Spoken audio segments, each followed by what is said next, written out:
Barrett Q1 and practice questions. 1. Man with raised serum amylase. 4 days later, CT shows only the head and undrained portions of the pancreas enhancing and there is extensive pre-fluid in the pancreatic tissues. How you interpret this? Acute pancreatitis with necrosis.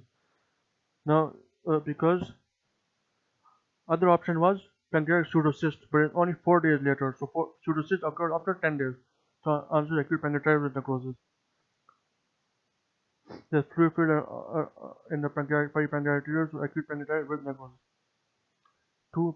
Proven Hodgkin lymphoma staging on PET-CT. Solitary focal lung lesion with cervical and mediastinal lymph nodes enlargement. What stage is it? Stage 2. Now stage 3 is on both sides of the diaphragm. So there's only one side of the diaphragm involved, so stage 2. Then cervical and mediastinal lymph node enlargement is seen in stage 2E. Cervical, and we will revise the staging afterward, but cervical, 2 lymph nodes on one side of the diaphragm stage 2, and these 2 lymph nodes are stage 2E. Question 3. Abdominal ultrasound, spleen is equal to several rounded thin walled hypoechoic lesions are seen in a subcapsular position. CT shows lesions have a density of 20 HU and no enhancement in internal contrast when diagnosed hepangioma.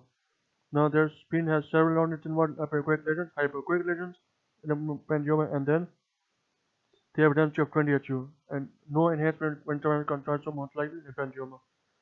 Question 4. Emphysematitis cholecystitis is most commonly associated with which of the organism? E. coli. Emphysematous cholecystitis, E. coli. 5. CT and MRI shows area of the focal fat accumulating adjacent to the falciform ligament anteriorly. This is attributed to a flow within which of the following vein of Sappi. Now, focal fat adjacent to the falciform ligament is due to flow within which vein of Sappi. Number 6. Alcohol-related cirrhotic liver disease. Which condition is he not at risk, increased risk of developing compared with the general population? Non-specific intestinal pneumonitis. Okay, alcohol-related cirrhotic liver disease. He is not at increased risk of developing compared with the general population. Non-specific. He does not got pneumonitis from alcohol-related liver disease. Question 7. Enteropathy associated T-cell lymphoma is most commonly associated with which condition? Celiac disease. Enteropathy associated T-cell lymphoma is most commonly associated with which condition? Celiac disease. Okay. T-cell lymphoma is most commonly associated with celiac disease. Question 8. Non-von Hippel-Lindau disease. Which condition would you not expect in the association with this disease? Adenocortical carcinoma. VHL is not associated with adrenocortical carcinoma. Question 9. Radiation enteropathy, which is not true. Acute changes are due to damage to blood supply. Radiation enteropathy changes are not due to damage to blood supply. It is due to direct damage to the bowel wall. Number 10. Severe secondary chest pain following an episode of vomiting. Patient drinking alcohol the night before. CT shows eccentric hypertonating mass within the wall of the esophagus, most likely diagnosed intramural hematoma. Because of drinking alcohol, patient might get Mallory-Weiss tear. Patient can also get Boerhaave syndrome. So this CT eccentric hypertonating mass within the wall of the esophagus, it is intramural hematoma. And with contrast, it does not enhance, so it is hematoma. 11. Staging of carcinoma in the esophagus, which is true. Endoscopic ultrasound is superior to PET-CT in the evaluation of local renal lymph nodes. Local lymph nodes are most easily seen by endoscopic ultrasound in the esophageal cancer.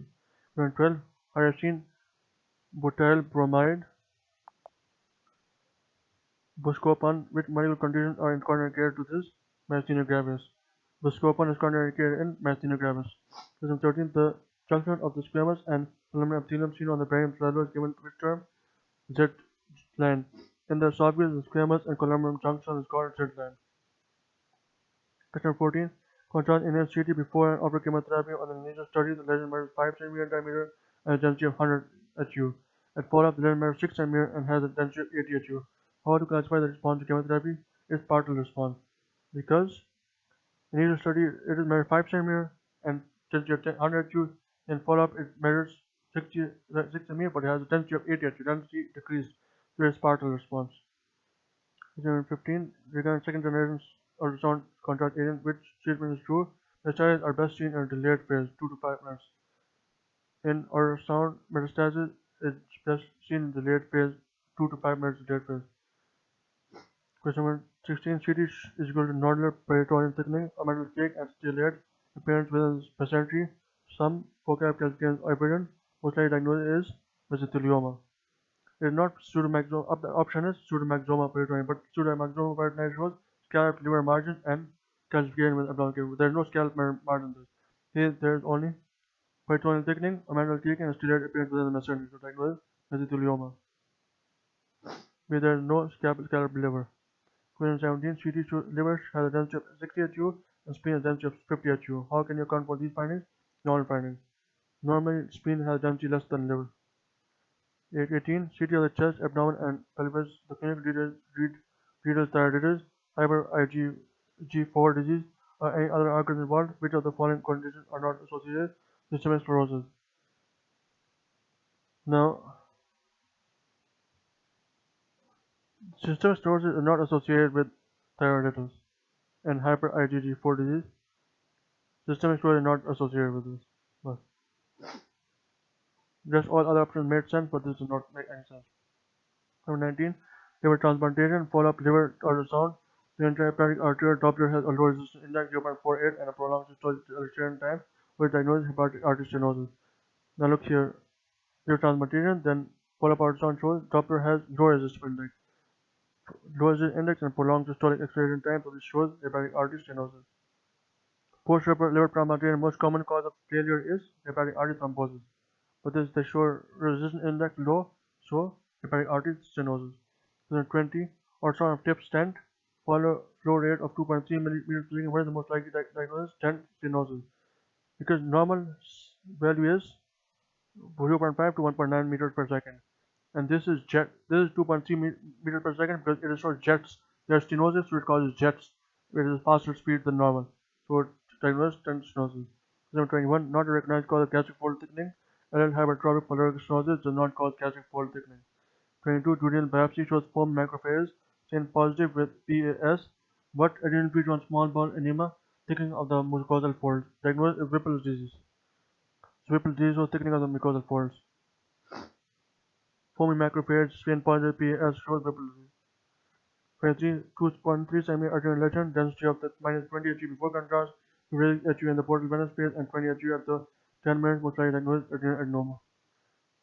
2.3 adrenal lesion and density minus 22 HU, then 56 HU, and then 20 HU in 10 minutes, most likely diagnosed adenoma. 24. Which is true of polycythemia? It is more common in females. Polycythemia is more common in females. 25. Ultrasound shows splenomegaly with multiple focal lesions. What diagnosis is least likely? Sickle cell disease.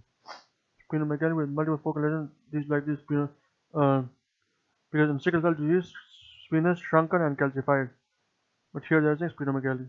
So in sickle cell disease, spleen is shrunken and calcified. 26. Normal liver parenchyma, but irregularity of the bile duct with bleeding and short segment strictures, most likely diagnosis, primary sclerosing cholangitis. Bile ducts bleeding and short segment strictures are seen in primary sclerosing cholangitis. 27. In the staging of colorectal carcinoma, inferior mesenteric lymph nodes are considered distant metastasis rather than renal drainage for which tumor site? Ascending colon. Now in colorectal cancer of the ascending colon, the inferior mesenteric lymph nodes are distant metastasis.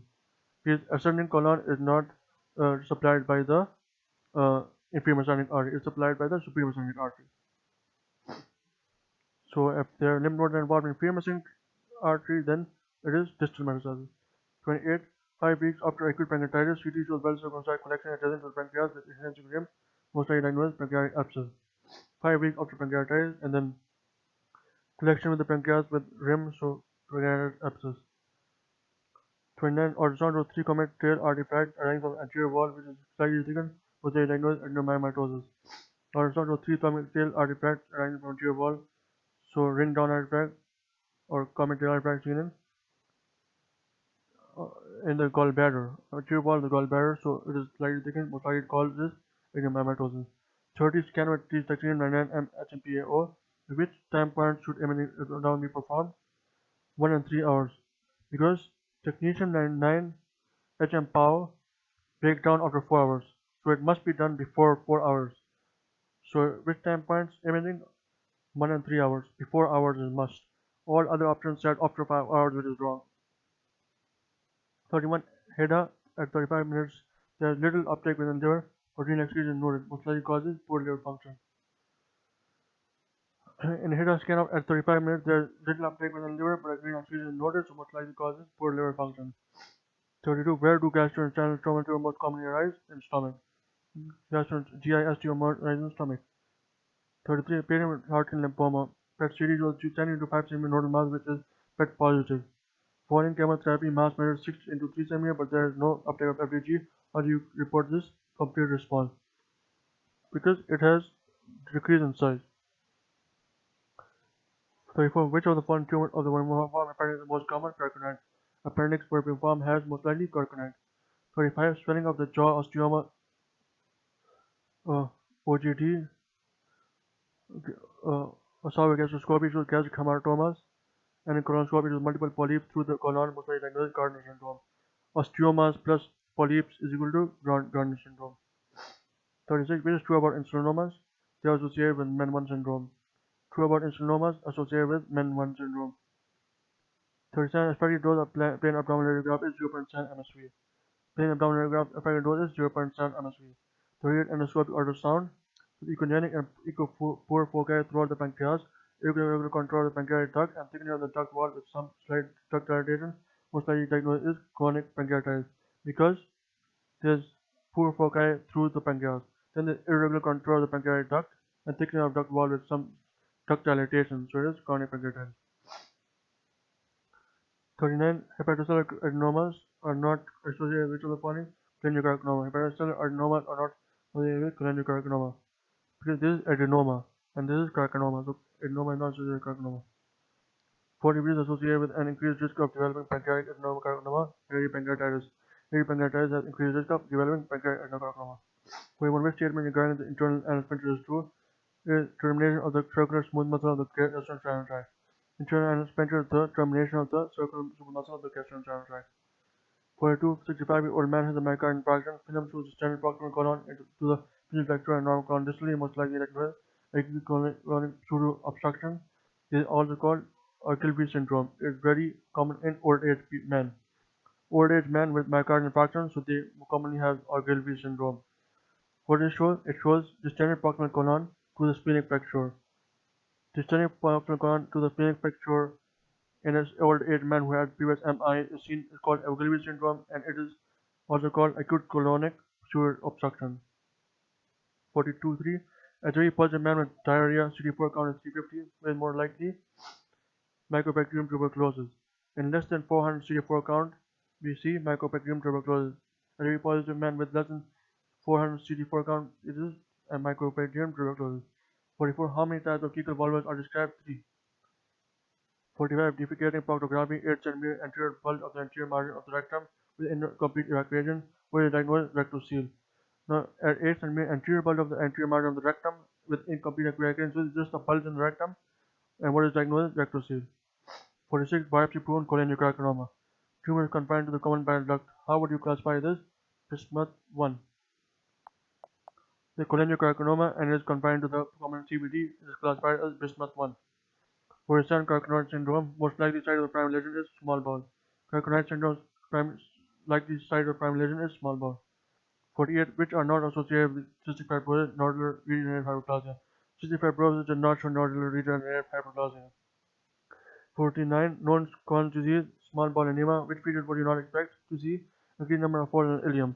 In Crohn's disease, there is no increased number of folds of the ileum. It is seen in ulcerative colitis. Generalization of the ileum is seen in ulcerative colitis. Question number 50. Hernia lies lateral to the conjoint tendon and medial to the inferior epigastric artery at the inferior aspect of the isolated triangle. What type of hernia is described? Direct inguinal hernia. Now, medial MD don't lie. So MD medial is direct inguinal hernia, medial to inferior epigastric artery is direct inguinal hernia, and lateral is indirect inguinal hernia.